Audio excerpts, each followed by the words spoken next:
إن الحمد لله نحمده ونستعينه ونستغفره ونستهديه ونعوذ بالله من شرور أنفسنا ومن سيئات أعمالنا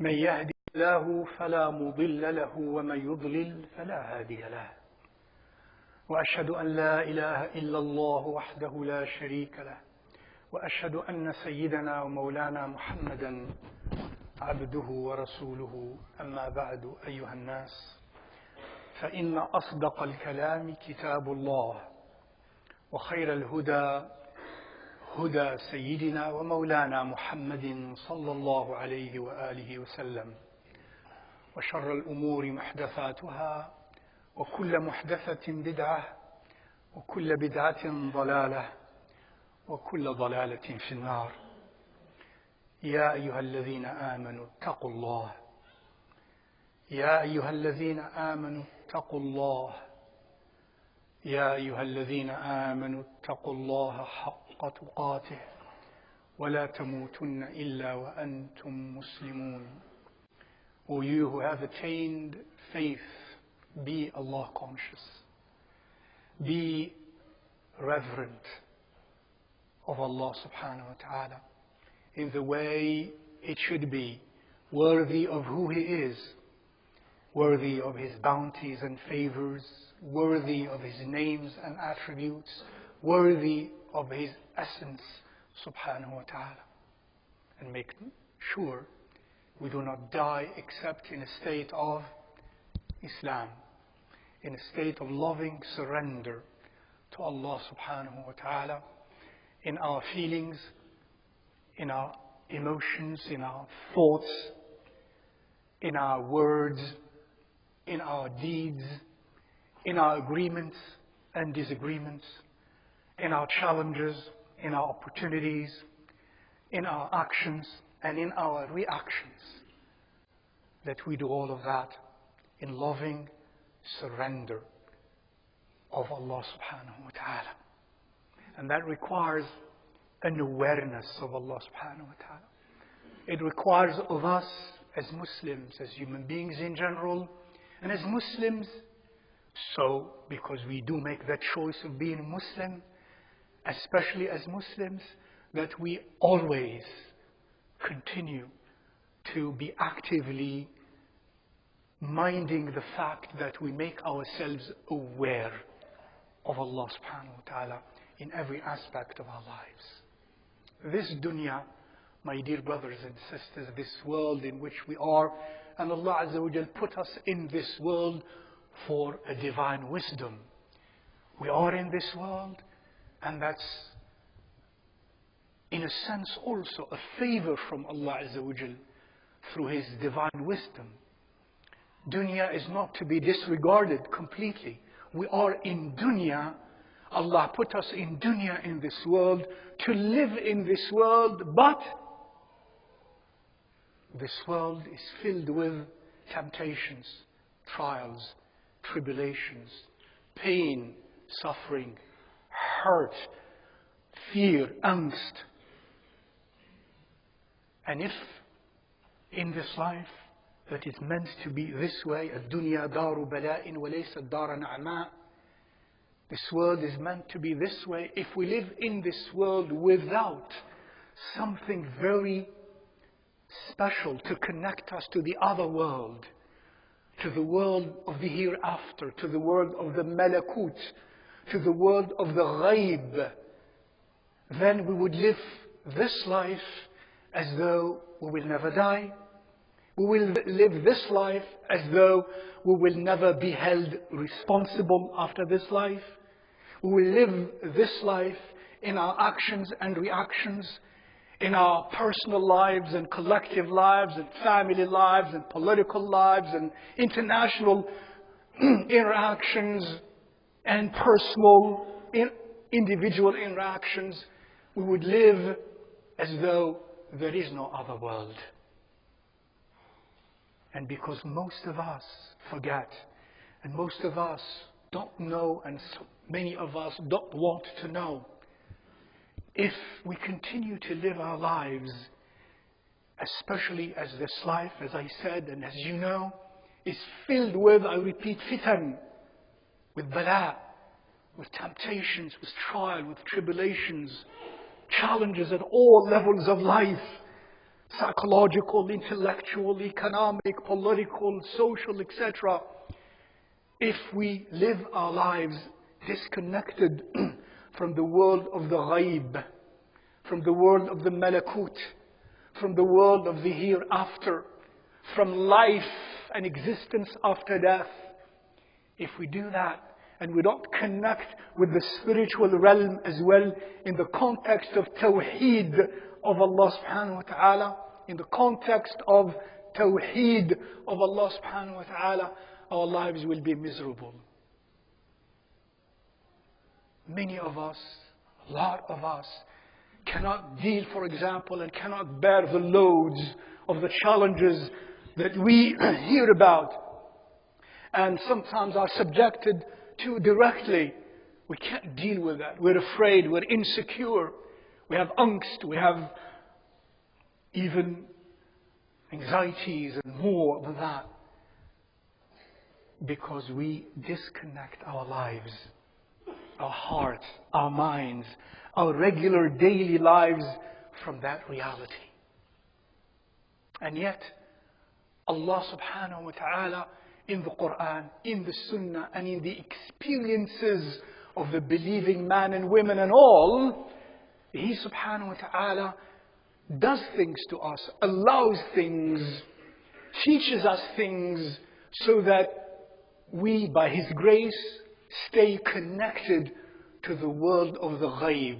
In other words, we would live and the veil between us and the world of the unseen, between some hearts, becomes very thin, becomes very transparent. One lives his or her life, but as though she or he sees the world of the ghaib. And I'm going to tell you a few things today to remind many of you about them, and for some maybe it is new. And we should remember these more often, and there is a lot more to be said. And that's, I repeat, the grace of Allah subhanahu wa ta'ala to help us stay connected with that world of the ghaib. The veil between which and ourselves, for those whose hearts do not strive to connect with Allah, that veil is extremely thick. And that world, for some hearts, doesn't even exist. Even those who may say La ilaha illallah, but lives are so intertwined with the material, dense world that we lost connectedness in this world with the world to come. And consequently, we behave in ways that are very, very hurtful to us, that only contribute to the misery in our lives and in human lives. And therefore, Allah subhanahu wa ta'ala tells us, for example, to connect us with that world always, to be aware of it. There are always two angels, always with you, wherever you go. Kiramun katibun. Always, wherever you go. That unseen is so close to you. Wherever you go. Ibad of Allah, servants of Allah, of Nur, that human nature does not have, is not programmed by Allah Azza wa Jal to perceive them with the naked eye. Unless Allah subhanahu wa ta'ala does a miracle, a karama to some ibad who would be able and have, that has happened, would be able to perceive the malaika and see them in some dimension. Wherever you go, it's there. كراما كاتبين يعلمون ما تفعلون, and they know what you do. Rasulullah sallallahu alaihi wasallam tells us also that Allah Azza wa Jal has these malaika everywhere in space-time.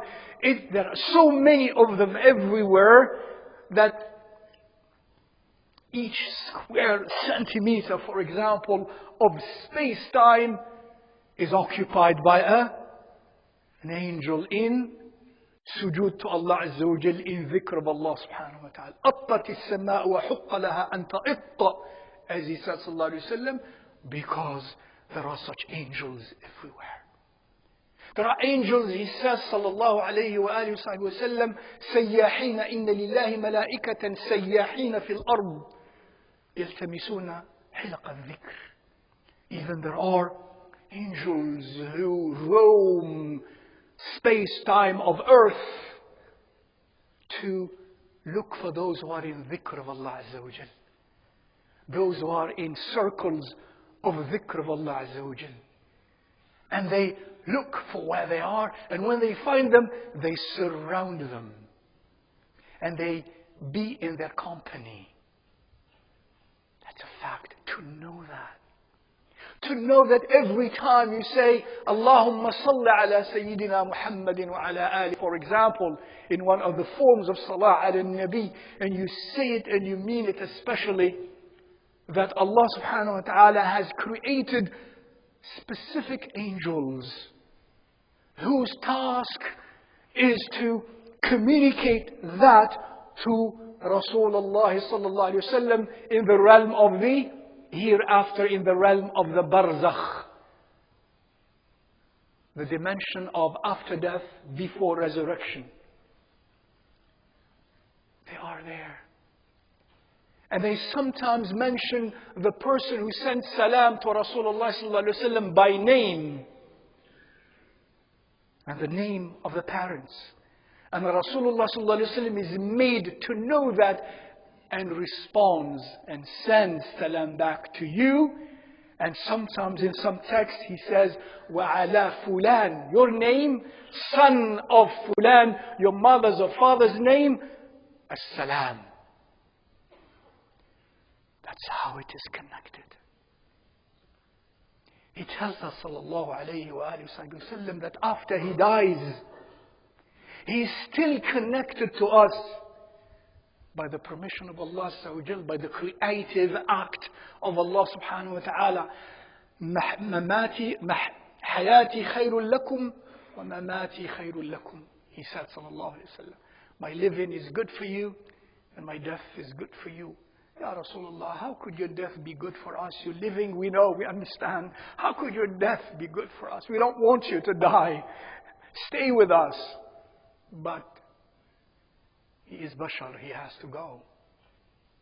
Mamati khayrun lakum, he says, sallallahu alayhi wa sallam, my dying is good for you also in this way. تعرض علي أعمالكم. What you do, the ummah of Muhammad sallallahu alayhi wa sallam, your deeds are exposed to me as and in the manner and modality that Allah subhanahu wa ta'ala wills and wants it to be. Your deeds are exposed to me, Ya Ummat Muhammad. The relationship stays connected to that other world. It's so close.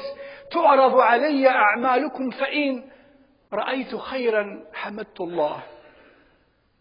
And if I know of what is exposed to me, of your doings, of your deeds, what you do in this world, Muslims, if it is good, I thank Allah Azza wa Jal on your behalf. Look at this relationship. It's there.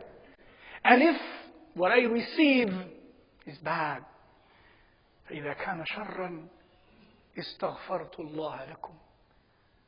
And if what I receive of you is bad, is evil, I ask Allah to forgive you. Now the point here, why I'm using this text as well, is a means by which we see how Allah Azza wa Jal gives us so many means to keep us connected to the other world. By even through the grace of Rasulullah sallallahu alaihi wasallam. His rahmah continues to be expressed even after he dies, where he is in the realm of the barzakh after his death. Sallallahu alayhi wa alihi wa sallam, living in a dimension beyond this one, in a life beyond this one. Allah subhanahu wa ta'ala huwa al-khallaq al-alim. Allah is the ultimate absolute creator, absolute knower. He creates as He wills. He creates the laws in nature as He wills. And we only know and are used to the laws of nature as we experience them in this three-dimensional reality. Jannah, barzakh are not just three-dimensional realities. Allah knows how many dimensions they are, but they are universes, an existence beyond these three dimensions. And the laws of those dimensions are different than the laws of these dimensions. He knows, sallallahu alaihi wasallam. He's close. He tells us that even when we all die, when we are buried, look, this connectedness with the hereafter, with the afterworld. Stay connected. Look how it helps when you go to the grave site of a deceased beloved one. And you send to them salam. Assalamu alayki ya ummi, O my mother. May Allah Azza wa Jal grant rahmah to the mother of our dear beloved Shaykh Ramadan, hafidhahullah, who passed away earlier today. اللهم ارحمها اللهم ارحمها اللهم اجعلها عندك من المكرمات المحبرات في جنات النعيم آمين. And you go and say Assalamu alaikum, O mother. Assalamu alaikum, O father. Rasulullah sallallahu alayhi wa sallam tells us through the information Allah gives him that they know. They even hear. Now hearing is different than hearing on the face of the earth when we live the three-dimensional life. That hearing, Allah knows what it is like, in which way it occurs. Seeing, Allah knows in which way it occurs. The ruh is not bound by space and time, and the ruh is not bound by three-dimensional restrictions. They know. They respond. When we bury them and we leave, they even know and hear our footsteps, the sound of our footsteps. They know that.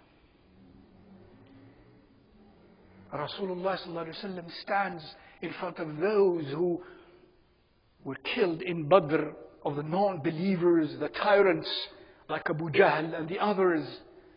And he addresses them and he speaks to them and says to them, did you find what Allah promised to be true? I found what Allah promised to be true. The companion said, Ya Rasulullah, you are speaking to people who have long decapitated. Their bodies have rotten. He said, by Allah, you do not hear more than they do. Because who makes them hear in that dimension? Allah Azza wa Jal. Yusmi'u, inna Allah yusmi'u man yasha. Verily Allah makes hear whom He pleases. Innaka la tusmi'u al-mawta. You do not make the dead hear. Allah does. Inna Allah yusmi'u man yasha. And that relationship, that fact that they are there, and there is this connectedness with this world, keeps us connected to that world. Makes us aware by the grace of Allah Azza wa Jal that that life is true, that that existence is true. And therefore we have to be prudent and cautious and aware in our behavior, in our thoughts, in our feelings, lest we believe there is no way to connect with the hereafter. Even Rasulullah sallallahu alaihi wasallam says, and this perhaps is new to some of you, in many ahadith of Rasulullah sallallahu alaihi wasallam, related by the likes of Imam Ahmad, Abu Dawood al-Tayalisi, Ibn Abi Dunya, and many more, rahimahullah ta'ala, that some experts of hadith say these are authentic texts, and there are so many of them through the companions like Anas ibn Malik, Abu Hurairah, Jabir ibn Abdullah, Nu'man ibn Bashir, Abu Darda, Abu Ayyub al-Ansari. All of these companions reported that Rasulullah sallallahu alaihi wasallam said, لا تفضحوا أمواتكم بسيئات أعمالكم.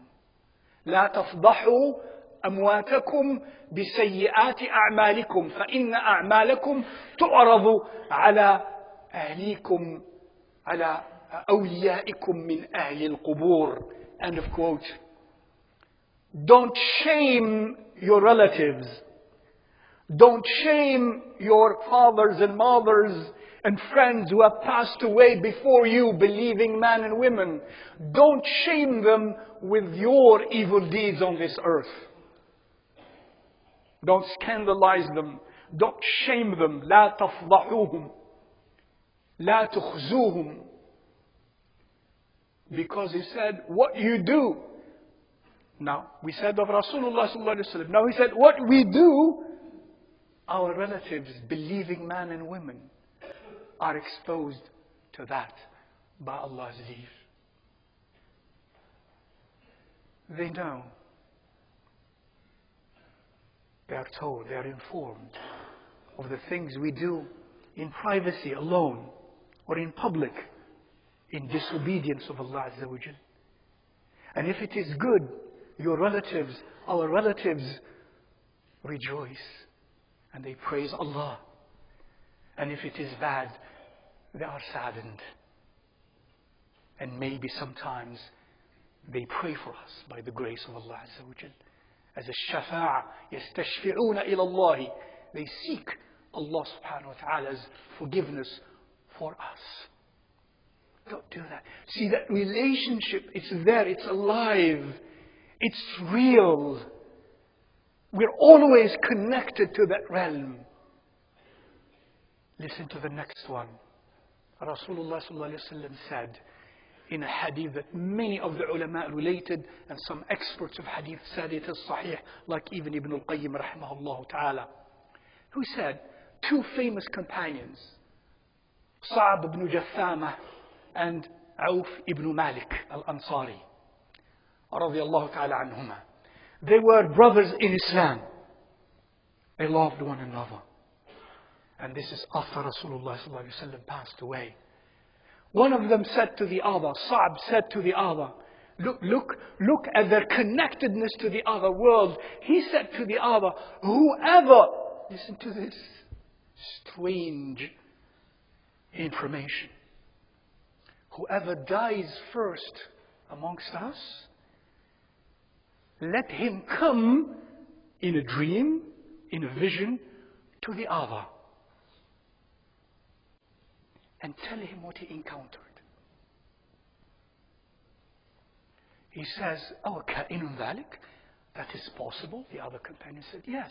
He would not say yes unless he had information from Rasulullah sallallahu alayhi wa alihi wa sallam, mawqufun fi ma'na al-marfu', as the experts of hadith would say. Such a statement of a companion can never be an opinion.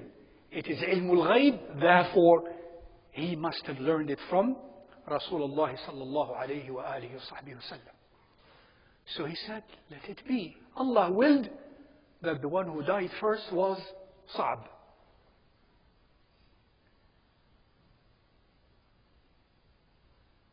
And then lo and behold,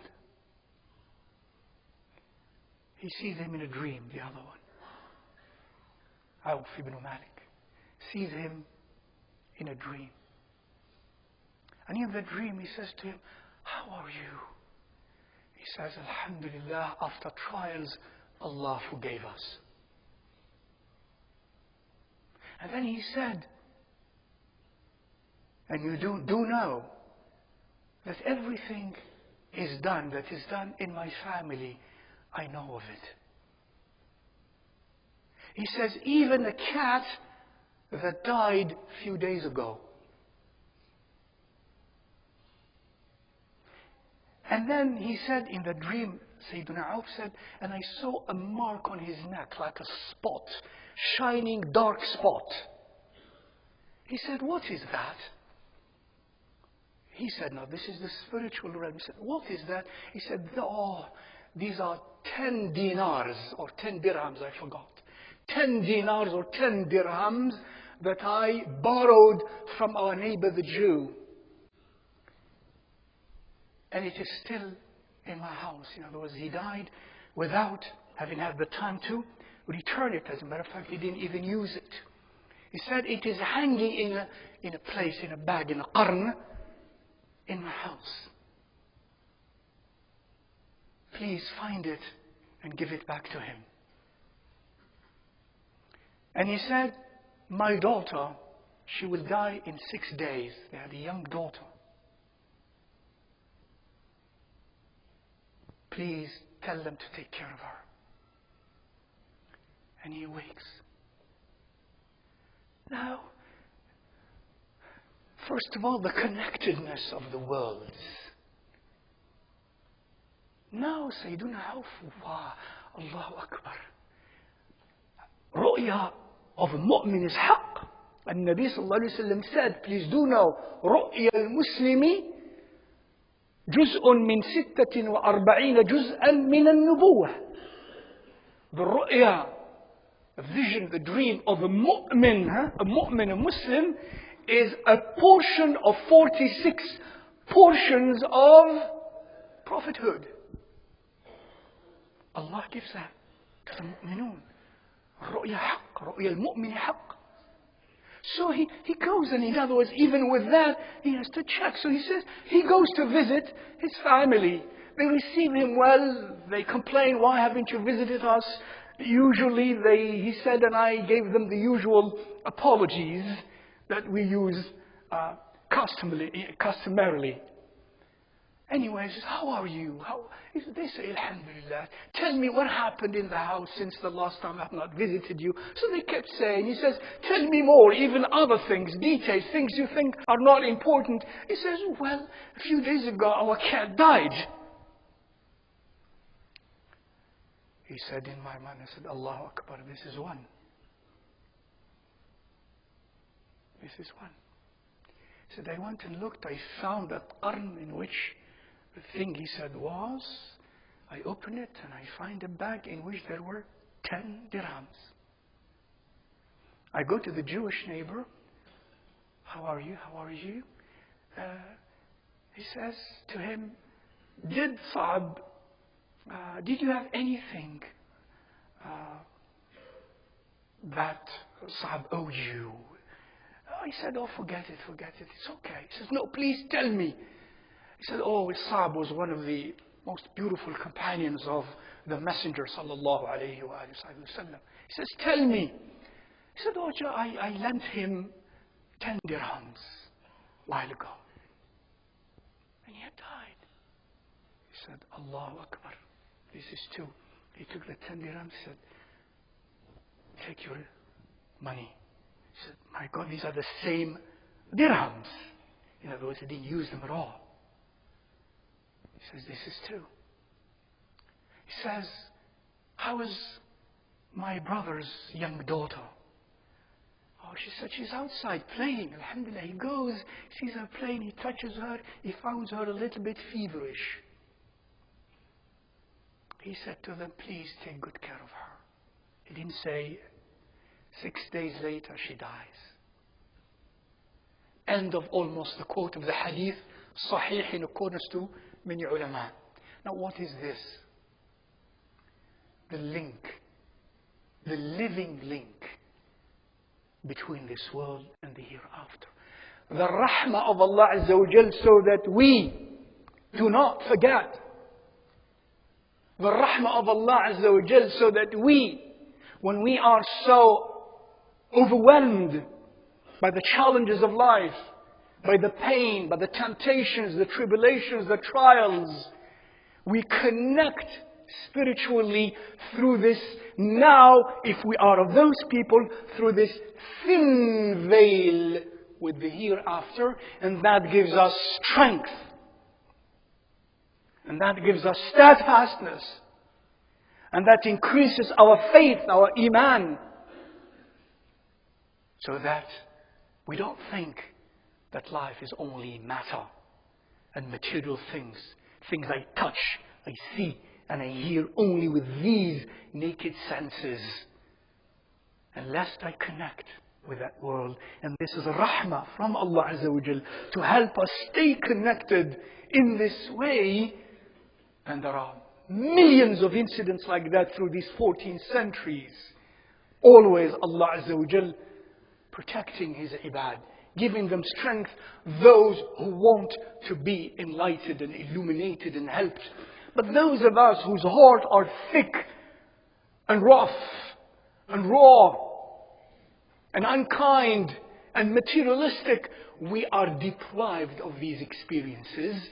And when we are deprived of these experiences, we remain even more remote from Allah Azza wa Jal when we think we are close. And when others receive help in ways that are like these spiritual and saves them and gives them strength, we, some of us, whose hearts are raw and rough and disconnected, are deprived of that and remain miserable because of our arrogance and our delusion. No, it doesn't exist. Maybe that's the reason why in these times we do not experience as much of that beyond the veil, because we have chosen to ignore it. When somebody is in front of you, but mentally you don't want to see them, mentally you're not ready for that, you don't see them, you see someone else. May Allah subhanahu wa ta'ala help us connect to Him and to the world that is more real than this world, for us to be at peace in this turbulent world. أقول قولي هذا وأستغفر الله العظيم لي ولكم فاستغفروه طوبى للمستغفرين.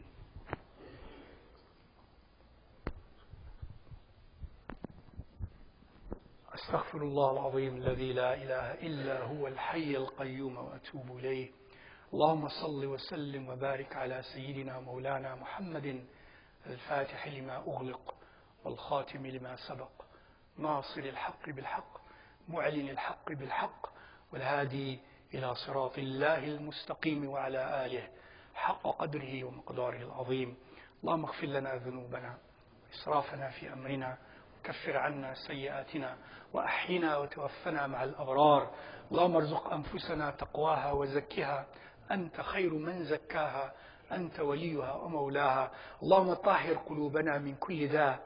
اللهم ارفع عن قلوبنا اللهم ارفع عن قلوبنا حجاب الظلمات وحجاب الذنوب وحجاب الجهل وحجاب الكفر وحجاب الشرك وحجاب صرفنا عنك يا أرحم الراحمين يا رب العالمين. Ya Allah, remove from our hearts the veils, all sorts of veils that obscure our spiritual vision of you and of the reality to which we are all destined. Ya Allah, remove the veil so that we in this dunya with our souls and spirits and hearts and minds, we know you, we arrive at your spiritual presence even before ultimate death will have to take us. Ya Allah, let death be to us when we die simply a transition from certainty to more certainty, from knowledge to certitude, from believing to seeing. بإذنك وجودك وكرمك يا أرحم الراحمين يا رب العالمين. اللهم ارحم موتانا واشف مرضانا. With his heart to that realm of the beyond. عباد الله إن الله يأمر بالعدل والإحسان وإيتاء ذي القربى وينهى عن الفحشاء والمنكر والبغي يعظكم لعلكم تذكرون. قوموا إلى صلاتكم يرحمكم الله.